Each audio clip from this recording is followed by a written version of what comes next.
Welcome back to QHSE Talks. Imagine you're balancing a heavy bowling ball on a three-legged wooden stool. Oh, wow. Okay. That's already precarious. Right. Now imagine you're holding that stool while standing on the deck of a pitching ship in the middle of a heavy storm. Sounds like a nightmare, honestly. Yeah. And you're trying to navigate through a crowd of people at the same time. That terrifying, precarious physics equation.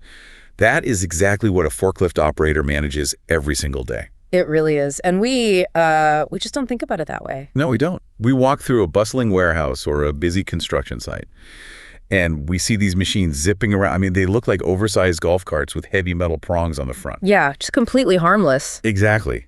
They become so routine, so utterly ubiquitous, that the profound danger they represent essentially becomes invisible to us. They absolutely do. It's the absolute definition of a normalized risk. We see them every day. We see them operating without incident most of the time, so our brains naturally just assume they are safe. Yeah. We stop treating them like heavy machinery. We literally start treating them like office furniture. But the reality of what is happening mathematically, physically, and psychologically when someone is operating a powered industrial truck, it is staggering. The margin for catastrophic failure is razor thin. Which is exactly why you, the dedicated learner and safety professional tuning in today, need to understand this inside and out.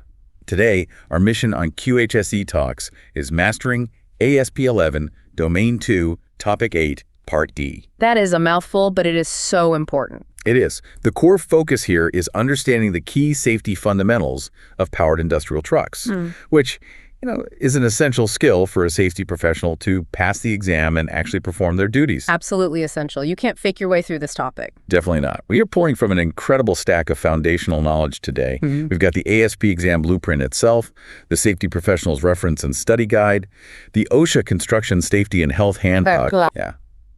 Plus Roger L. Brower's foundational text on engineering safety and some of the most rigorous BCSP prep questions available to us. And we really need to clarify why this matters right at the top, because the goal for you listening right now isn't just to memorize a list of clearance heights or load limits to pass a multiple choice exam. Right. It's not just a memory game. No, not at all.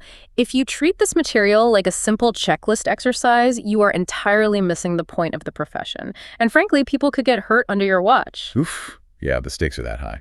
The mission here is to truly understand the underlying physics of these machines, the complex environmental risks they interact with, and, the highly unpredictable human factors involved in operating them. You need to internalize this so you can anticipate failures before they happen and keep workers alive. Okay, let's unpack this. Because I think the biggest misconception, and probably the one that causes the most accidents, is that a forklift is just a car with forks on the front. Oh man, I hear that all the time. Right. We assume that if a person can drive a Honda Civic to the grocery store, they can hop on a forklift and move a pallet of bricks. But looking at the core safety data and the BCSP preparation material, the primary safety hazards are in a completely different universe than passenger vehicles. A totally different universe. We are talking about the inadvertent exceedance of dynamic load limits, severe and shifting blind spots, hazardous power source malfunction. Which are terrifying, by the way. Super terrifying. And a very specific type of operator error caused by mental fatigue rather than physical strain. What's fascinating here is what we don't see on that list of primary hazards. When you dig into the occupational safety data from our sources, a surprising counterintuitive fact emerges. Physical overexertion is typically not an expected hazard for a powered industrial truck operator. I found that incredible when I first read it. I mean, you have a worker whose entire job description is moving thousands and thousands of pounds of heavy material all shift long. Right. Yet physical muscle fatigue isn't the primary concern. It's a really common trap to fall into when assessing the job hazard analysis. But think about the balance of required actions from an ergonomic perspective. The operator is usually sitting inside a climate-regulated cab, or at least a seated, protected compartment. Makes sense. They aren't out there sweating like the framing crew. Exactly. Yeah. The actions they are performing don't go beyond the manipulation of powered controls. Pulling light hydraulic levers, turning a power-assisted steering wheel, pressing foot pedals. So the machine is taking all the physical strain. Right. They aren't deadlifting the heavy boxes themselves. The hydraulic cylinders and the mast are doing the literal heavy lifting. The real dangers, the ones that lead to the crushing injuries and the fatalities, are psychological and mechanical. It's mental fatigue. not muscle fatigue. That makes a lot of sense, but honestly, it also makes the hazard so much harder to manage. Oh, absolutely. It's invisible. Yeah, if I'm physically exhausted from swinging a hammer, my body forcibly tells me to stop. My muscles burn, I drop the tool, I take a break. But if I'm mentally fatigued, sitting in a comfortable, climate-controlled cab. Listening to the steady, white noise hum of an electric motor. Right. I might not even realize my cognitive functions are degrading. Why is the accident rate so stubbornly high? I suspect it's because the cost of a mental lapse in that seat is so immense. It's astronomical. It's like operating a highly pressurized, incredibly heavy machine where one split-second lapse in judgment, one tiny twitch of the steering wheel at the wrong moment causes an immediate catastrophic failure. That is exactly the dynamic at play. You are operating a machine that often weighs 3 to 4 times more than a standard passenger vehicle, but it has a fraction of the footprint. So dense. Yeah. So heavy for its size. Incredibly dense. And you are operating in incredibly tight spaces, narrow warehouse aisles, crowded loading docks, completely surrounded by vulnerable pedestrians, all while maneuvering a massive, unbalanced weight suspended high in the air. Just thinking about it stresses me out. The cognitive load is staggering.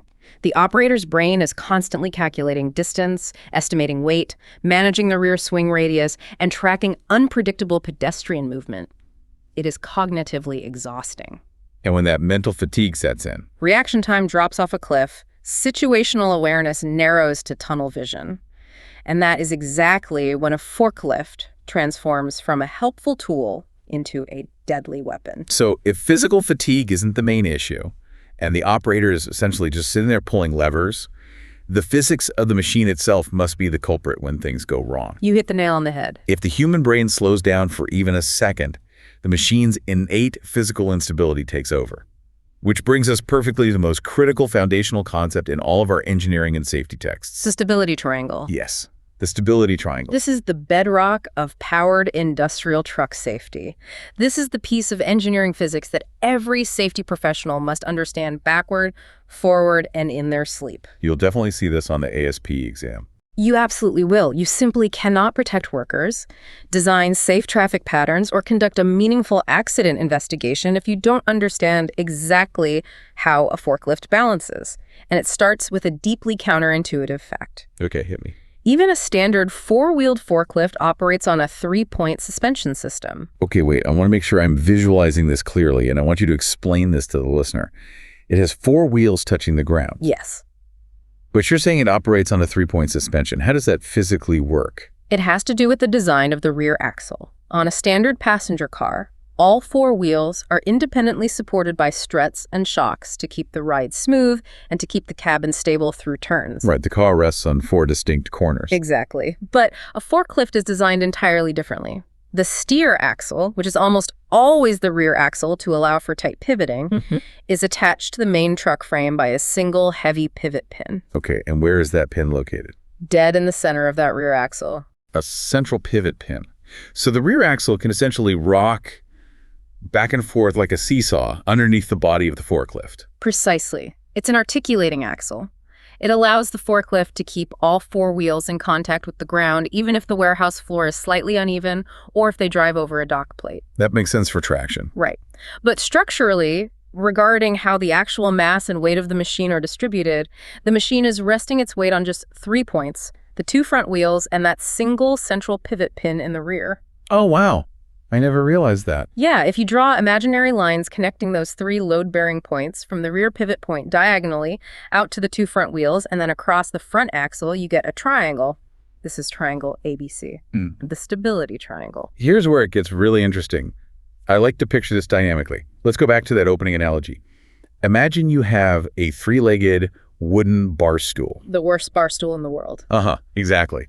And on top of that stool, right in the center of the seat, you are trying to balance a heavy bowling ball. Okay, I'm picturing it. That bowling ball represents the combined center of gravity of the forklift and whatever load it happens to be carrying. As long as that bowling ball stays directly above the seat of the stool, meaning its weight pushes down inside the area bound by those 3 legs, the stool stays upright. That is the perfect visualization. The key concept here is that the center of gravity is not fixed. It is a combined center of gravity. Combined meaning the truck plus the load. Yes. An unloaded forklift has its own inherent center of gravity. Because there is a massive cast iron counterweight built into the back of the machine to prevent forward tipping, the unloaded center of gravity sits pretty far back. Close to that rear pivot pin. Exactly. But the moment you slide those steel forks under a pallet of bricks and lift it off the ground, you introduce a massive new weight to the front of the equation. And the bowling ball starts to roll. The new combined center of gravity immediately shifts forward, moving away from the rear pin and toward the front wheels. Right, it moves toward the flat front edge of the triangle. Yes. And if you add the maximum theoretical load that the forklift is rated for, that combined center of gravity shifts almost directly over the front axle. It is riding the absolute bleeding edge of the stability triangle. That is terrifying. Now let's take your analogy of the bowling ball on the three-legged stool one step further. Imagine you are holding that stool and you are standing on the deck of a ship at sea, navigating through choppy waters. Oh, wow. Okay, so the floor beneath this stool is actively pitching, rolling, and heaving. Exactly, because the forklift isn't a static monument in a museum. It's moving, it's accelerating, it's turning sharply, it's braking hard. So any dynamic movement changes where that center of gravity sits. Yes. When an operator hits the brakes while moving forward, basic momentum pushes that combined center of gravity, our bowling ball, violently forward. And if they brake too hard? If the load is too heavy or the braking is too sudden, the bowling ball rolls right past that front line connecting the two front wheels. The center of gravity escapes the triangle and the whole machine tips forward. That's your classic forward tip over, where the rear wheels lift completely off the ground, face plant into the concrete. And what about the sides of the triangle? Because the lines connecting the front wheels back to that single rear pivot pin aren't parallel. No, they aren't. They angle sharply inward to meet at that single point in the back. They angle inward, which is a massive engineering vulnerability that operators often fail to grasp. It means the margin for lateral error gets progressively smaller the further back the center of gravity moves, or when lateral side-to-side forces are applied. So like if you turn the steering wheel too fast? Right. If you take a sharp turn while moving too fast, centrifugal force pushes the bowling ball sideways. Because the side of the triangle is angled inward, it doesn't take much lateral force at all for the center of gravity to cross that imaginary line. And once it crosses that line? When it breaches that sideline, the forklift violently tips over sideways. So what happens if the operator is driving straight, but one of the front wheels hits a soft patch of dirt or pothole in the asphalt, and suddenly drops a few inches? The geometry of the entire triangle tilts. Gravity immediately pulls the center of gravity toward the lowest point. It just snaps. It instantly snaps outside the boundary of the triangle and the truck tips over. It doesn't happen in slow motion, it happens in a fraction of a second. Wow. Furthermore, the physics dictate that the higher the load is roused on the mast, the higher the combined center of gravity becomes. So it's like extending the stool. Raising the load is like taking that heavy bowling ball, taking it off the seat of your three-legged stool and balancing it on top of a 10-foot pole that is resting on the stool. Oh, that is a horrible image. That sounds impossible to balance. It is. The slightest lateral movement, the tiniest bump on the floor gets magnified exponentially at the top of the mast, and the bowling ball comes crashing down outside the stability triangle. So what does this all mean for the actual operator sitting in the seat? How do we translate this high-level physics into daily realities for the safety professional listening right now? Well, the engineering principles mandate some absolute, non-negotiable operational rules. Absolutely. Because of this violently shifting center of gravity, the operational rules are rigid. First and foremost, never, ever turn on a ramp or an incline. Yes. Think about the geometry. Right. If you're driving up an incline, the center of gravity is already shifted dangerously far back, close to the narrowest point of the triangle. Exactly. If you turn sideways on that ramp, you are introducing a lateral tilt to a center of gravity that is already on the edge. Turning sideways on a ramp is almost a mathematical guarantee of a tip over. And when the vehicle is in motion, the mast must never be raised, right? We see this violated constantly in busy warehouses. All the time. Operators want to save time, so they lift the load while driving toward the rack. Right, trying to shave off 5 seconds. And it is incredibly dangerous. You must travel with the load as low to the ground as physically possible, usually just a few inches of clearance. That keeps that center of gravity low, locked down, and stable. So when do you actually raise it? You only engage the hydraulics to raise the mast when the vehicle is completely stopped, squared up with the racking, and ready to place the load. Makes total sense. Furthermore, because the steering mechanism is entirely in the rear, operators have to adopt a completely different mindset regarding how the vehicle moves through space. The rear end swing. Exactly. They must constantly watch their rear end swing. When you turn the steering wheel to the left, the entire massive iron counterweight on the back of the forklift swings out widely and rapidly to the right. It's entirely different from driving an automobile. Completely different. If an operator is too close to a pedestrian or a rack and turns the wheel sharply, that rear end will act like a wrecking ball. Okay, so we've established that the physical machine is essentially a dynamic, delicate balancing act, just waiting for a split second of human error, or an unexpected bump in the concrete to violate the laws of physics. That's a good summary. But having covered the mechanical physics of the machine tipping over, we need to shift our conversation.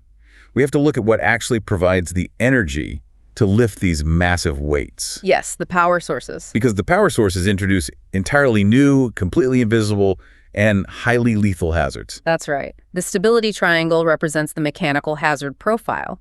But the energy sources powering the truck introduce complex chemical, electrical, and respiratory hazards into the workplace. And the ASP exam loves to test on these specific hazards. Oh, they definitely do. When analyzing the safety data, we see specific, distinct dangers based on the three main categories of fuel or power utilized by these fleets: lead-acid batteries, gasoline, and propane. Let's start with the battery-powered vehicles. A lot of people, even some safety managers, look at an electric forklift and think, oh, it's electric, there's no exhaust, it's green, it must be safer. Right, they just assume zero emissions means zero risk. Exactly. Yeah. But the underlying chemistry paints a much darker picture. Electric trucks are fantastic because they eliminate the immediate exhaust emission issues indoors, but they introduce severe electrical and chemical risks, specifically during the charging and maintenance processes. These aren't AA batteries. No, we have to be clear. These are not like the lithium-ion battery in your laptop or your smartphone. We are talking about massive industrial lead-acid batteries that can easily weigh 3,000 to 4,000 pounds all on their own. Just the battery weighs that much. Just the battery. And they are filled with highly corrosive sulfuric acid. The primary dangers are massive electrical shocks.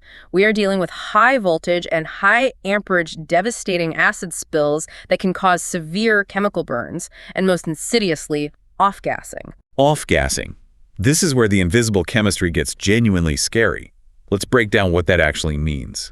During the recharging process of a lead-acid battery, an electrochemical reaction occurs within the cells.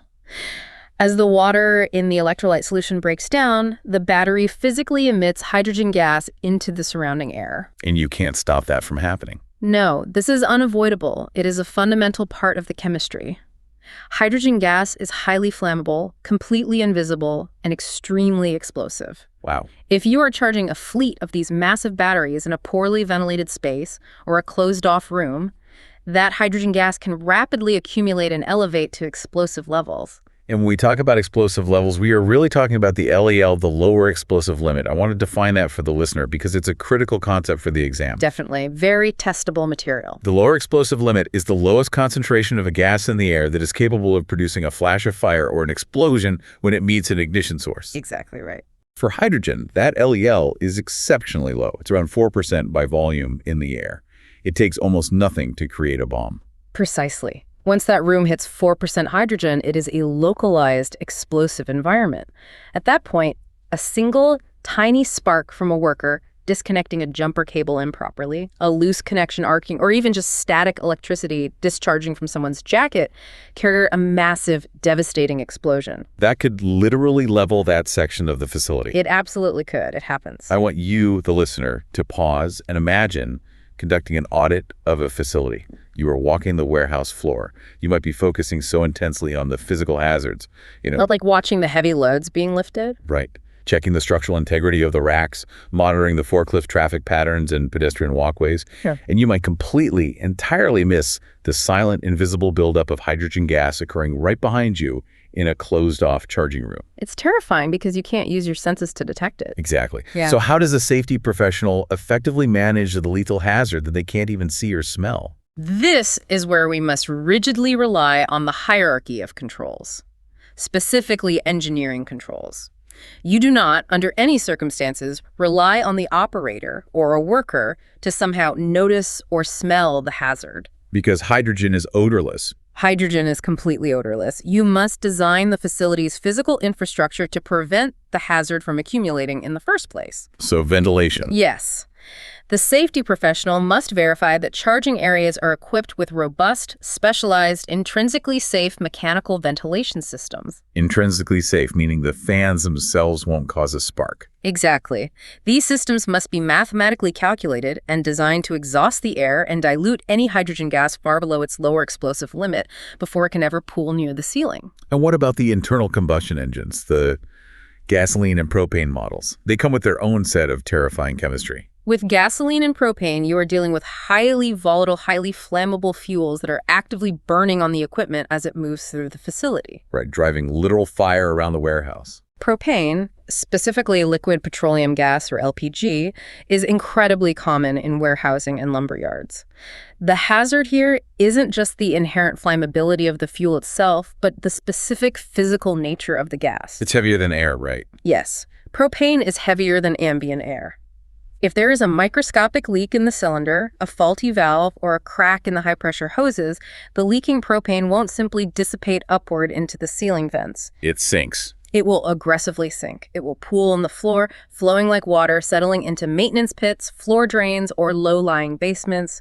It creates an invisible, highly combustible lake of gas just waiting for a spark from a dropped wrench. Which makes the pre-operational checks not just a bureaucratic paperwork exercise, but an absolute life-saving necessity. It really is the most important part of the shift. It's why operators are strictly mandated to check propane tanks for cylinder dents or gouges, test the relief valves, inspect the connection nozzles, and physically check the integrity of the hoses before they turn the key on every single shift. Exactly. The human element is the last line of defense against that chemical leak. And beyond the immediate fire and explosion risks, we have to talk about the severe occupational health and environmental context of combustion engines. Carbon monoxide. Carbon monoxide. If we connect this to the broader picture of industrial hygiene running gasoline, diesel, or propane engines in poorly ventilated enclosed environments, like driving into a semi-trailer or operating in a warehouse during winter with the bay doors shut, can lead to deadly carbon monoxide overexposure. And let's explain why CO is so dangerous biologically. It is a colorless, odorless, and tasteless gas. It's an asphyxiant. A chemical asphyxiant, to be precise. Right. When inhaled, carbon monoxide binds to the hemoglobin in your red blood cells with an affinity roughly 200 times greater than oxygen. 200 times. It just kicks the oxygen right out. It essentially hijacks your blood, preventing it from carrying oxygen to your brain and vital organs. Workers won't even know they're being poisoned. That's the scariest part. They won't choke or gasp for air. They will just start experiencing a mild headache, maybe some dizziness or nausea, and then they quietly lose consciousness. If the exposure continues, it is fatal. It is the silent killer of the industrial world. It requires active, continuous atmospheric monitoring and strict limitations on engine idling indoors to manage.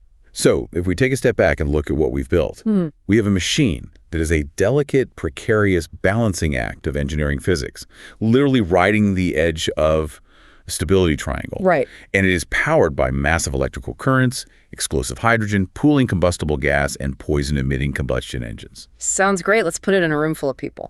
Right. And now the true chaos begins, because we're going to take this incredibly hazardous machine and put it into an unpredictable, dynamic operating environment. The real world. Let's zoom out from the internal systems of the truck to the external world where the truck actually operates.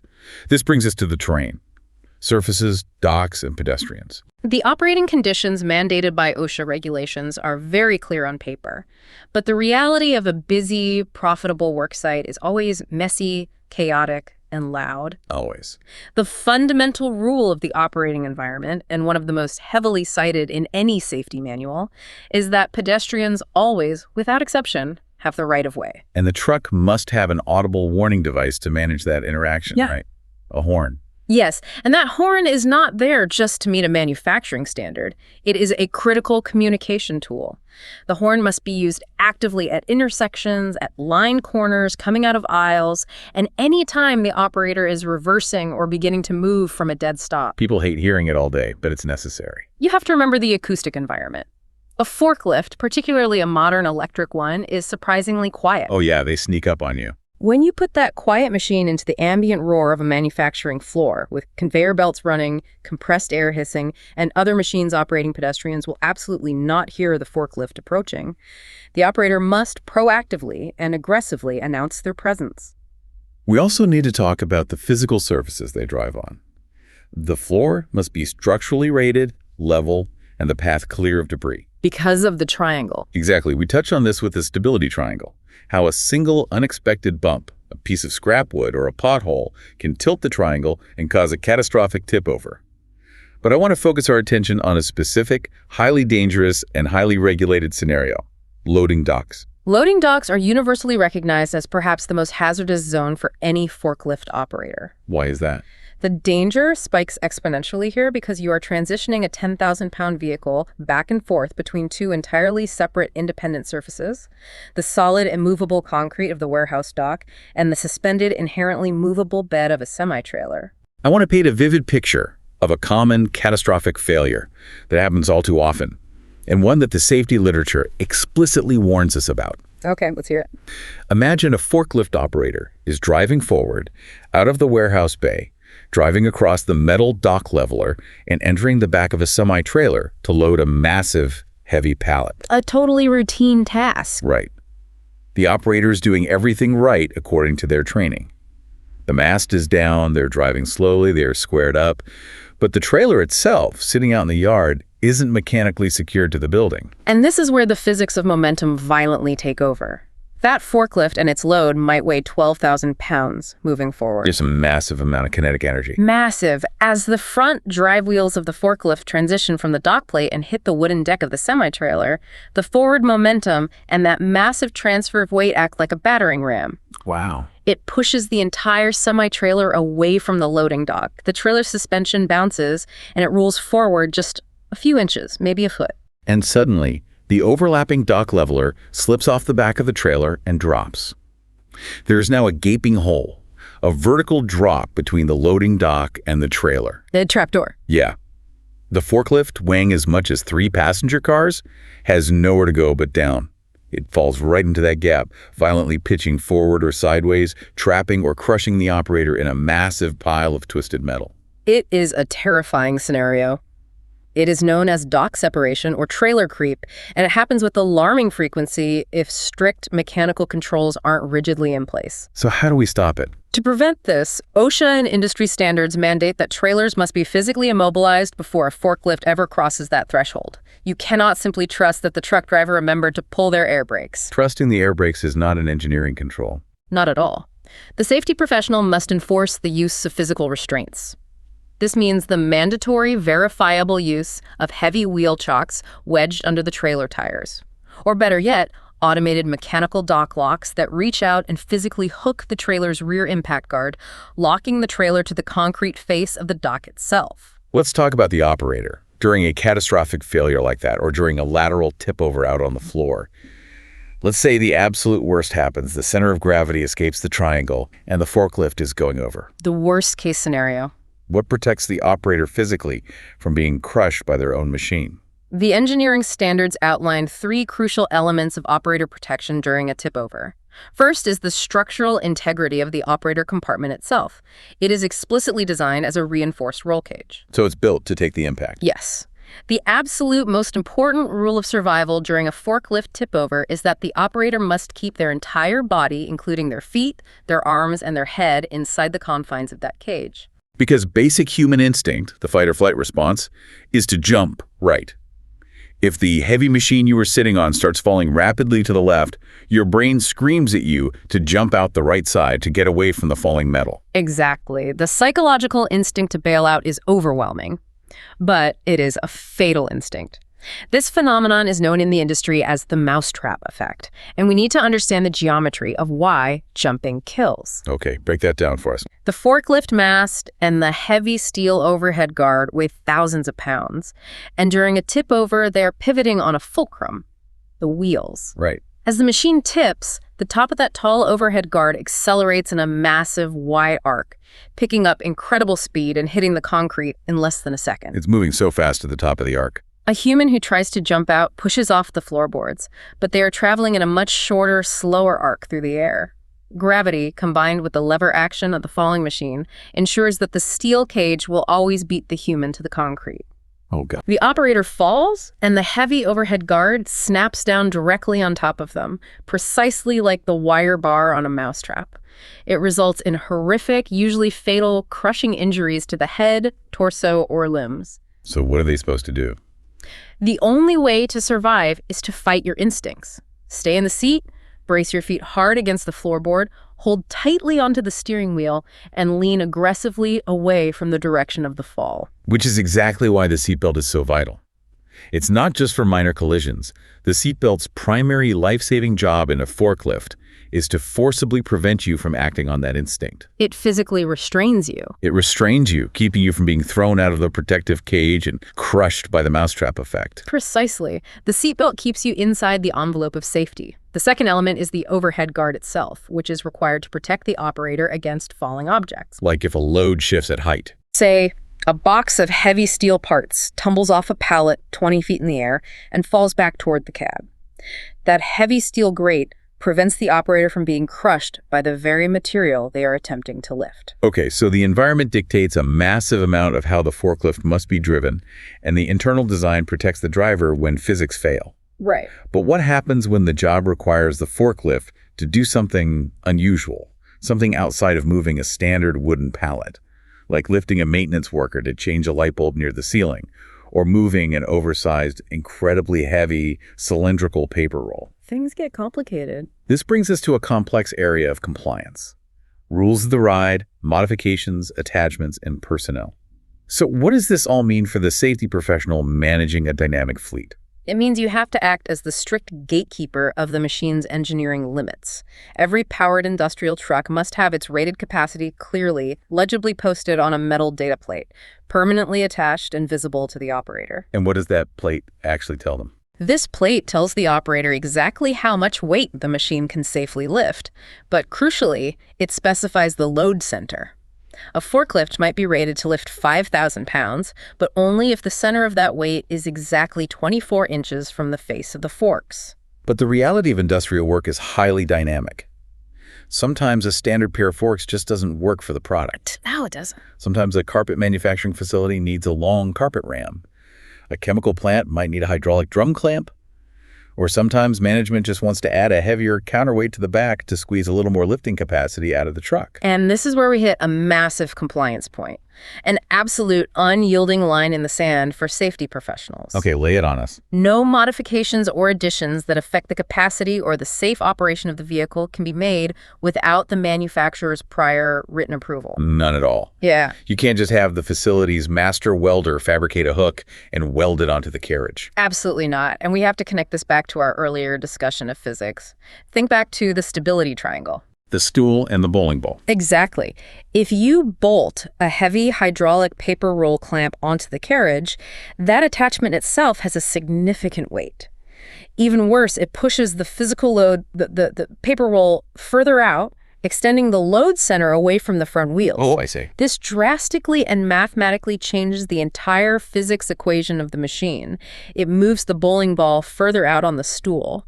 The original capacity rating stamped on that data plate is now completely dangerously void. So if you allow that modification. If you allow an unapproved modification, you are essentially asking the operator to blindly guess when the machine will tip over, and you are assuming massive legal liability when it does. And if you do follow the rules, and you actually get written engineering approval from the manufacturer to add that attachment, then the capacity, operation, and maintenance tags and all instructional decals must be officially updated by the manufacturer or a qualified engineer to reflect the new reduced realities of the machine. Reduced realities, meaning it can't lift as much? Exactly. The governing philosophy, the key phrase you must internalize for the exam in real life is, in no case shall the original safety factor of the equipment be reduced. The math must always guarantee stability. Let's talk about a very specific, seemingly minor modification that I found fascinating when reviewing the material. Steering knobs.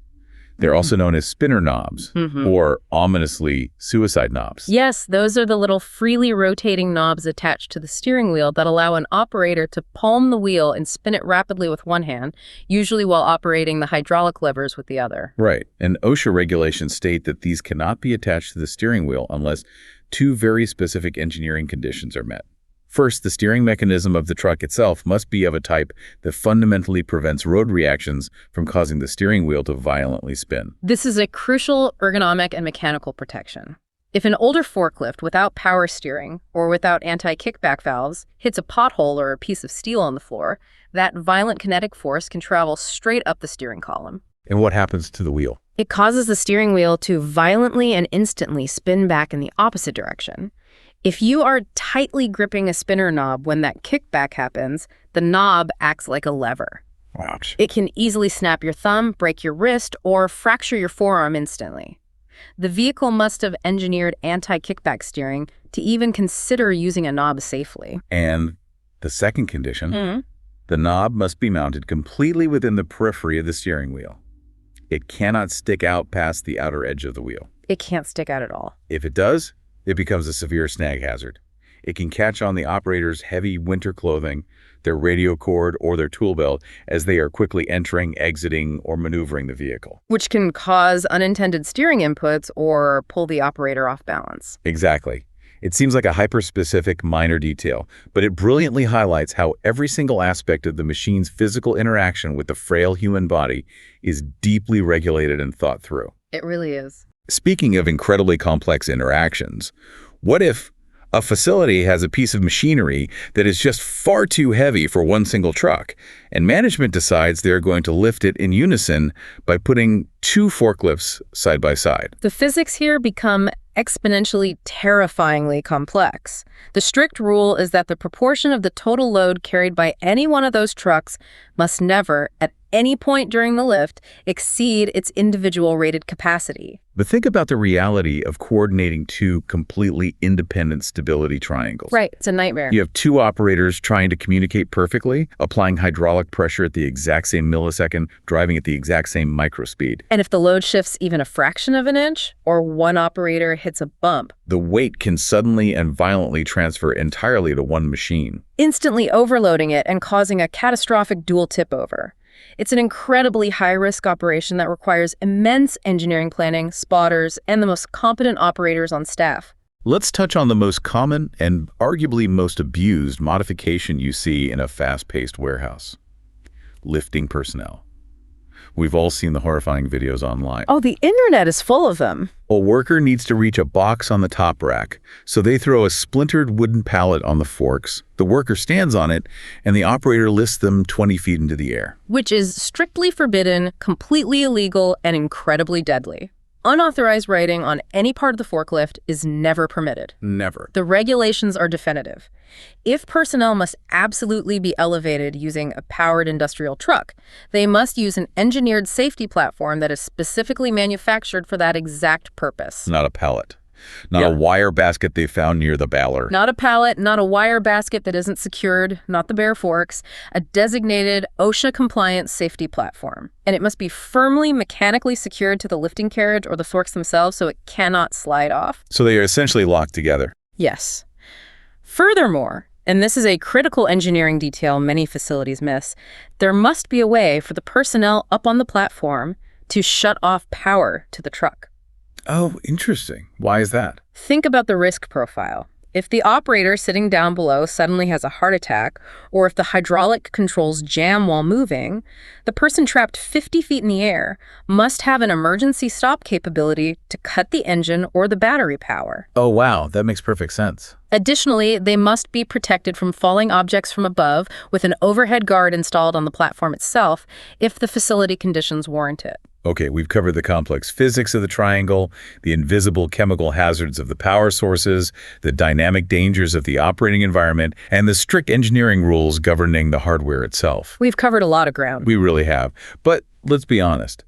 All of this, every single engineering rule, every safety factor, every physics equation means absolutely nothing if the human being sitting in the driver's seat isn't properly prepared to synthesize all this information in real time. That is the truth. The machine is only as safe as the brain operating it. Which leads us to our final and perhaps most vital area of discussion, the human element. Specifically, training, evaluation, and maintenance. This is where the safety professionals program truly lives or dies. We are looking squarely at OSHA standard 1910.178 else, which is one of the most frequently cited standards during inspections. They write a lot of tickets for that one. They really do. The law states unequivocally that a safety professional acting on behalf of the employer must ensure that operators are fully trained and proven competent before they are ever permitted to operate a truck independently. Is there any exception to that? The only legal exception is operating the truck strictly for training purposes, and even then, only under the direct, constant visual supervision of a qualified trainer. I want to challenge the reality of this based on what happens in so many facilities out in the real world. In an industry with massive turnover, can a company just put a new hire in a break room, make them watch a grainy 15-minute VHS tape from 1998? We've all seen that tape. Yeah, have them fill out a 10-question true-false quiz and then hand them the keys and a forklift license. Legally, morally, and practically, absolutely not. That is a recipe for a fatality and massive liability. The OSHA standard explicitly requires a comprehensive, three-pillared approach to powered industrial truck training. What's the first pillar? First is formal instruction. This is the academic foundation. This can be lectures, interactive computer learning, reading written material, or, yes, high-quality video presentations. But that theoretical knowledge is only pillar one. Okay, so they know the theory. They can pass a written test about the stability triangle. But knowing how anti-kickback steering works on paper doesn't translate to feeling the violent rear-end swing of a 10,000-pound machine. There has to be a physical component. What's pillar two? Exactly. Pillar two is practical training. This involves live demonstrations performed by the qualified trainer, followed by practical, hands-on exercises performed by the trainee. So they actually get behind the wheel. They have to actually touch the machine. They need to learn the sensitivity of the hydraulic controls, feel how the weight shifts when they brake, and practice lifting, lowering, and turning in a completely controlled, isolated, and safe environment, away from pedestrians and production pressures. But driving around orange cones in an empty parking lot still isn't the real world. So pillar three bridges that gap. Pillar three is the workplace evaluation, and it is the most crucial step of the entire process. The trainee must physically demonstrate their ability to perform the complex task of driving the forklift safely in their actual dynamic working environment. Not a sterile parking lot. Navigating the real, loud, busy warehouse. They have to demonstrate they can deal with actual unpredictable pedestrians, maneuver real, awkwardly balanced loads, and safely navigate the specific dock plates and ramps of that facility. And who decides if they pass? Can any floor supervisor who needs them on the line just sign the evaluation sheet? No. The standard is very clear. Training and evaluation must be conducted by persons who have the requisite knowledge, training, and experience to actually train operators and accurately evaluate their competence. So you can't just have Jim from accounting do it. Yeah. No, you need a competent evaluator. Someone who deeply understands the stability triangle, understands the specific chemical hazards of the battery room, and knows the mechanical nuances of the exact type of truck being used. The required curriculum outlined in the standards is incredibly extensive.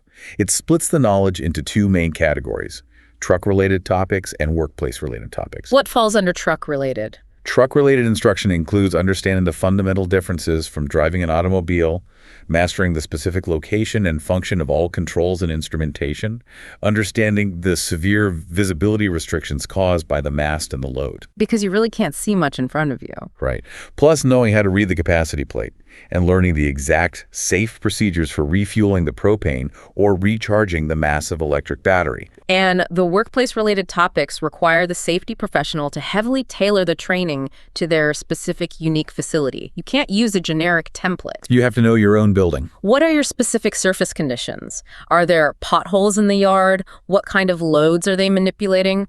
Uniform pallets or awkward pipes? What are the pedestrian traffic patterns during a shift change? Are there incredibly narrow aisles?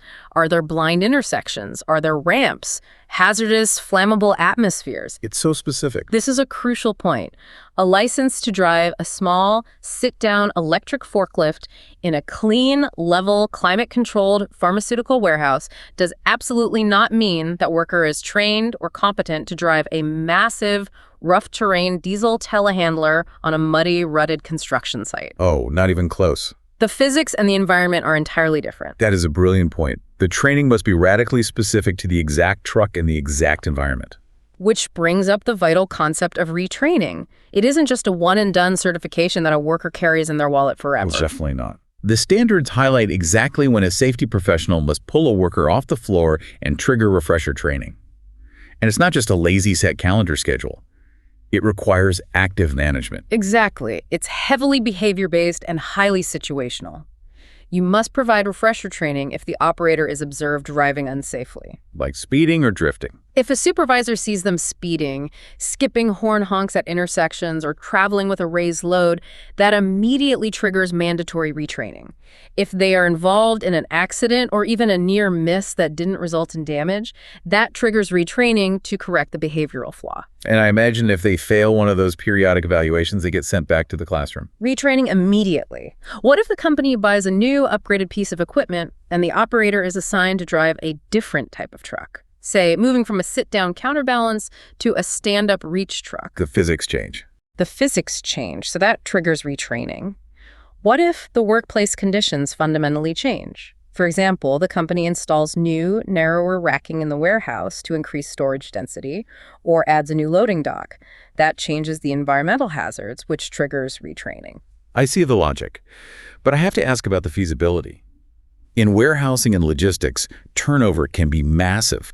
Plus, even if none of those specific behavioral or environmental triggers happen, the regulations mandate a formal, practical evaluation of every single operator's performance at least once every 3 years. Yeah, the 3-year rule. Managing that matrix for a fleet of 50 or 100 drivers is a massive administrative and operational undertaking. It is a massive undertaking, but it is a legal and moral necessity. It creates a continuous, unbreakable loop of verification, and we have to connect this comprehensive training directly to daily physical maintenance. Because they touch the machine every day. Operators aren't expected to be diesel mechanics or electrical engineers, but they are the absolute first line of defense for the facility.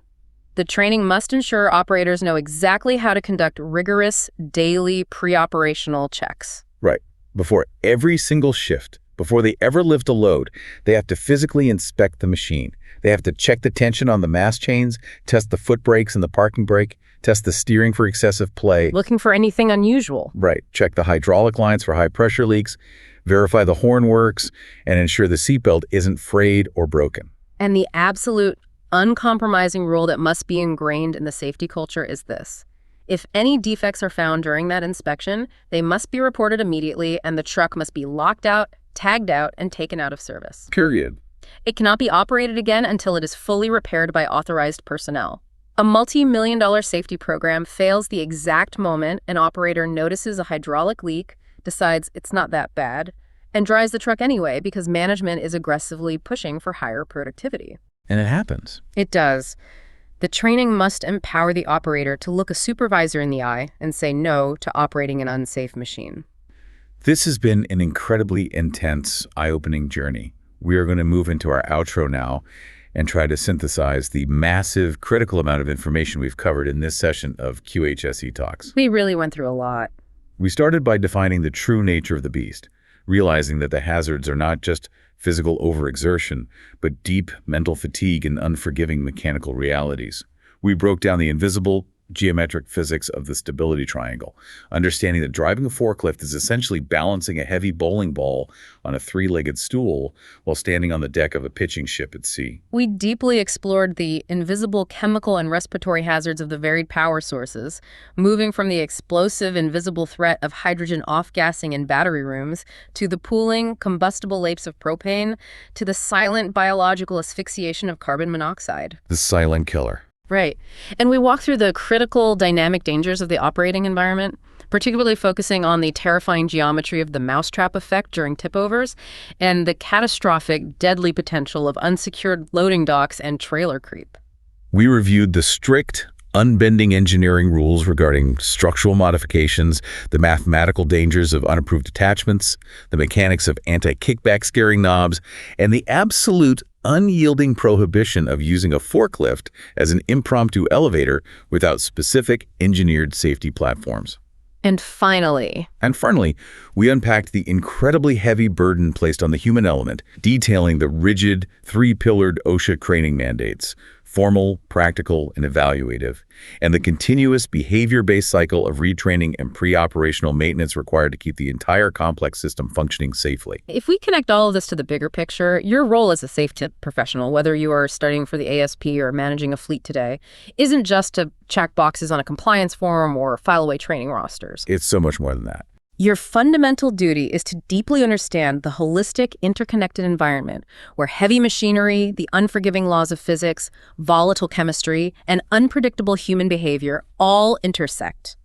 You are the vigilant eyes and ears on the floor. You have to see it before it happens. You must anticipate the shifting center of gravity before the truck ever turns the corner. You have to design the robust engineering systems, ruthlessly enforce the practical training, and build a resilient safety culture where mental fatigue is recognized and respected as a primary lethal hazard. And as we wrap up this comprehensive analysis, I'm going to leave you with a final provocative thought. Something for you to deeply mull over as you prepare for the exam and look toward the rapidly evolving future of the safety profession. The future is coming fast. It is. We know that telematics, GPS monitoring, and continuous real-time data tracking are increasingly used to monitor fleet usage and operator impacts today. But as artificial intelligence and advanced automation begin to rapidly take over warehouse operations, how will the mechanics of the stability triangle and the psychological concept of human error shift when the operator is no longer physically sitting in the cab? Right, feeling the sway of the machine. Exactly. Instead, they're watching a flat screen from a climate-controlled control room 100 miles away. How does the safety professional of the future train, evaluate, and protect a driver who isn't actually driving? That is the absolute frontier of our profession, and the foundational principles of physics, environment, and behavior we discussed today are the exact tools you will use to solve those future challenges.